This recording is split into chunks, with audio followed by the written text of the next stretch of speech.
एक बड़े से जंगल में रॉबिन चीड़ा अपनी पत्नी टाइनी चिड़िया और उसकी बेटी के साथ रहता था। वो लोग बहुत ही गरीब होते हैं। पैसों की कमी के कारण रॉबिन ने बहुत सारा कर्ज भी ले लिया था, लेकिन अब वो कर्ज चुका नहीं पा रहा था। रोज कोई ना कोई उससे पैसे मांगने घर आ जाता था। सेठ जी, थोड़ा टाइम और दे दीजिए, मैं आपके सारे पैसे चुका दूंगा।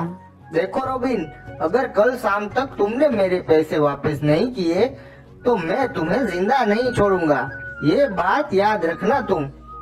सेठ जी की ये बात सुन के रॉबिन बहुत डर जाता है।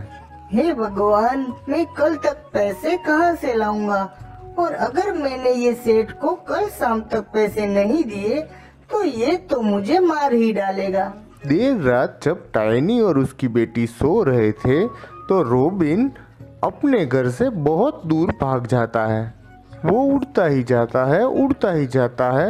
अब वो अपने घर से बहुत दूर आ गया था और थक भी बहुत गया था, तो वो एक जगह पर जाके बैठ जाता है। वहाँ रॉबिन को एक नागराज पेड़ के नीचे दबा हुआ मिलता है। वो नागराज रॉबिन से कहता है, अरे दोस्त सुनो, क्या तुम मेरी मदद करोगे इसमें से निकलने में? मैं भी आपकी मदद करना चाहता हूँ, लेकिन आप ही बताओ, इतने बड़े पेड़ को मैं कैसे उठा सकता हूँ? तुम कोशिश तो करो। यहाँ मैं 3 दिनों से फंसा हुआ हूँ। यहाँ कोई आता ही नहीं जो मुझे यहाँ से निकाल सके। अब तुम ही मेरी आस हो। ठीक है नाग भाई, मैं अपनी पूरी कोशिश करता हूँ। रॉबिन अपनी पूरी ताकत लगा देता है पेड़ को हटाने में। धीरे धीरे नागराज पेड़ से बाहर निकल जाता है। शुक्रिया दोस्त, तुमने मुझे बचा लिया। मैं तुमसे बहुत खुश हूँ। मांगो, क्या चाहिए तुम्हें? क्या आप मुझे जो चाहिए वो दे सकते हो? हा हा हा हा, मैं नागराज हूँ, नागों का राजा। तुम्हें जो चाहिए वो दे सकता हूँ।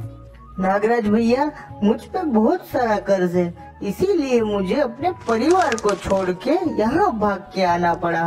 अगर आप मुझे इतने पैसे दे सके कि मैं अपना कर्ज चुका सकूं, तो मैं अपने परिवार के साथ फिर से रह सकता हूँ। बस इतनी सी बात। ये लो, ये मेरी नागमणि है। यहाँ से थोड़ी दूर मेरा सिपाही खड़ा होगा। तुम उसे ये मणि दे देना और कहना नागराज ने कहा है पैसे देने को। वो तुम्हें इतना पैसा देगा कि तुम्हें अपनी पूरी जिंदगी पैसे की जरूरत नहीं पड़ेगी। आपका बहुत बहुत बहुत शुक्रिया नागराज भाई।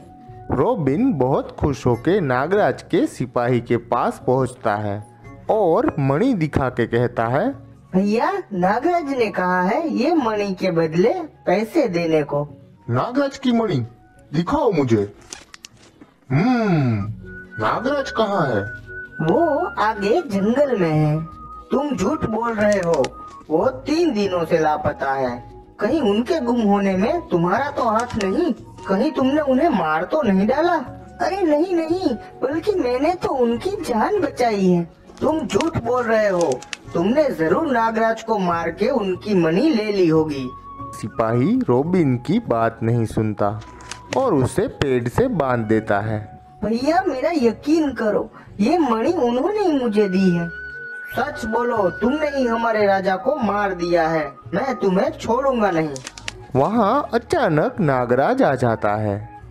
सिपाही रुको, ये तुम क्या कर रहे हो? नागराज, आप जिंदा हैं? तुम जिसे मारने जा रहे थे उसी ने मेरी जान बचाई है। क्या? मुझे माफ कर दो भाई, मुझे गलतफहमी हो गई थी। चलो अब जल्दी से रॉबिन को पैसे दे दो, उसे अपने घर जाना है। सिपाही तुरंत जाके बहुत सारे पैसे रॉबिन के लिए ले आता है। अब रॉबिन पैसे लेके अपने घर जाता है और अपने पत्नी और बेटी के साथ हंसी खुशी रहने लगता है।